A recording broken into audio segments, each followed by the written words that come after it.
YouTube మిత్రులకు నమస్కారం. మీరు చూస్తున్నారు agri vehicles vlogs YouTube channel. ఈరోజు మేము ముందుకి ఒక సెకండ్ హ్యాండ్ హార్వెస్టర్ అయితే అమ్మకానికి తీసుకోవడం జరిగింది. John Deere 5055 two wheeler harvester అయితే అమ్మకానికి తీసుకోవడం జరిగింది. మీరు కనుక మన ఛానల్ని ఫస్ట్ టైం చూసినట్లయితే సబ్స్క్రైబ్ చేసుకోండి, అలాగే వీడియోని లైక్ అయితే చేయండి. మీ వద్ద సెకండ్ హ్యాండ్ వెహికల్స్ ఉంటే అవి అమ్మాలనుకుంటే స్క్రీన్లో కనిపిస్తున్న మా వాట్సాప్ నెంబర్కి బండి యొక్క ఫొటోస్, బండి యొక్క వివరాలు పంపించగలరు. మీ వెహికల్ కూడా మన ఛానల్లో ప్రకటిస్తాము, అలాగే సేల్ చేయడం కూడా జరుగుతుంది. కాల్స్ మాత్రం చేయవద్దు. మీ వెహికల్ని సేల్ చేయాలనుకుంటే బండి యొక్క వివరాలు, బండి యొక్క ఫొటోస్ అయితే వాట్సాప్లో పంపించగలరు. ఎటువంటి కాల్స్ మాత్రం చేయవద్దు. ఈ నెంబర్ వచ్చేసి యూట్యూబ్ ఛానల్ నెంబర్ గమనించక ఎటువంటి కాల్స్ మాత్రం చేయవద్దు. ఓన్లీ వాట్సాప్ మాత్రమే మెసేజ్ చేయండి.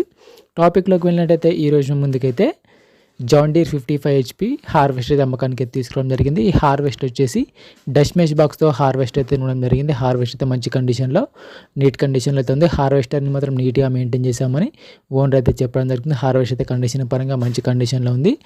మండలం అయితే చాలామంది అయితే John Deere 2 wheeler drive harvester కొంచెం తక్కువ ధరలో తీసుకురామని అయితే కామెంట్ చేయడం జరిగింది. అందుకోసమే ఈ హార్వెస్టర్ అయితే తక్కువ ధరలో తీసుకురావడం జరిగింది. మీకు కూడా ఎలాంటి హార్వెస్టర్ కానీ ట్రాక్టర్ కానీ కావాలనుకుంటే, ఎలాంటి మోడల్లో కావాలనుకున్నా, ఎలాంటి రేట్లో కావాలనుకున్నా కామెంట్ చేయండి. కామెంట్ చేసే ముందు మన ఛానల్ని సబ్స్క్రైబ్ చేసి అలాగే వీడియోని అయితే లైక్ అయితే చేయండి. మీరు కామెంట్ చేసిన వెహికల్ అయితే కంపల్సరీగా మన ఛానల్లో తీసుకోవడం జరుగుతుంది. వీడియోని పూర్తిగా చూడండి, స్కిప్ చేయకుండా చూడండి. అలాగైతేనే మీకు ఈ హార్వెస్టర్ గురించి పూర్తి వివరాలు తెలుసుకోవడం జరుగుతుంది. ఈ హార్వెస్టర్ యొక్క మోడల్ వచ్చేసి 2014 మోడల్ బండి. 2014లో వెహికల్ అయితే తీసుకోవడం జరిగింది. వెహికల్ అయితే కండిషన్ పరంగా మంచి కండిషన్లో ఉంది. డిస్క్రిప్షన్లో మన వాట్సాప్ గ్రూప్ లింక్ కూడా ఉంది. మన వాట్సాప్ గ్రూప్కి వెళ్ళి జాయిన్ అయిపోండి. అక్కడ కూడా రకాల సెకండ్ హ్యాండ్ వెహికల్స్ అయితే అప్డేట్ చేయడం జరుగుతుంది. ఇలాంటి సెకండ్ హ్యాండ్ వెహికల్ ఇన్ఫర్మేషన్ కోసం మన ఛానల్ని సబ్స్క్రైబ్ చేయండి, అలాగే వీడియోని లైక్ అయితే చేయండి. ఈ హార్వెస్టర్కి అయితే ఎటువంటి ఫైనాన్స్ అయితే లేదు, పేపర్లు క్లియర్గా ఉన్నాయని ఓనర్ అయితే చెప్పడం జరుగుతుంది. ఈ బండికి అయితే ఎటువంటి ఫైనాన్స్ అయితే లేదు.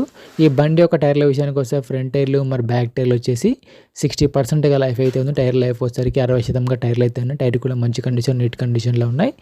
ఈ హార్వెస్టర్ వచ్చేసి తెలంగాణ రిజిస్ట్రేషన్ వెహికల్ గమనించగలరు. తెలంగాణ వెహికల్ హార్వెస్టర్కి అయితే ఎటువంటి రిపేర్ అయితే లేవు. డైరెక్ట్గా వర్క్ వెళ్ళొచ్చు, ఫీల్డ్కి వెళ్ళొచ్చు. రీసెంట్గానే హార్వెస్టర్కి ఉన్న రిపేర్లు మొత్తం చేయించామని చెప్తున్నారు. ప్రస్తుతం అయితే బండికి అయితే ఎటువంటి రిపేర్ కానీ ఎటువంటి డ్యామేజ్ అయితే లేదు. మంచి వర్కింగ్ కండిషన్లో వెహికల్ అయితే ఉంది. హార్వెస్టర్ యొక్క బాక్స్ వచ్చేసి డస్ట్ మెష్ బాక్స్గా ఉంది. బాక్స్ కూడా మంచి కండిషన్, నీట్ కండిషన్లో అయితే వెహికల్ అయితే ఉంది. వెహికల్ యొక్క రీడింగ్ కూడా చాలా తక్కువ తిరిగిందని ఓనర్ అయితే చెప్పడం జరుగుతుంది. బండికి అయితే ఎటువంటి రిపేర్ అయితే లేదు. రీసెంట్గానే బండికి ఉన్న రిపేర్లు మొత్తం చేయించామని చెప్తున్నారు. డైరెక్ట్గా వర్క్ వెళ్ళొచ్చు. ఈ హార్వెస్టర్ ఉన్న లొకేషన్ సరికి తెలంగాణలోని వికారాబాద్ జిల్లా పరిగి మండలం కుదువనాపురం గ్రామంలో బండి అమ్మకానికి ఉంది. తెలంగాణలోని వికారాబాద్ డిస్టిక్ పరిగి మండలం కుదువనాపురం ఈ విలేజ్లో బండి అమ్మకానికి అయితే ఉంది. హార్వెస్టర్ యొక్క ఓనర్ నెంబర్ వచ్చేసి టైటిల్లో మరియు డిస్క్రిప్షన్లో ఉంటుంది. ఓనర్ నెంబర్ వచ్చేసి టైటిల్లో డిస్క్రిప్షన్ ఉంటుంది, గమనించగలరు.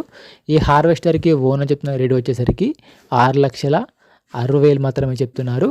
ఓన్లీ 6,60,000 మాత్రమే చెప్తున్నారు.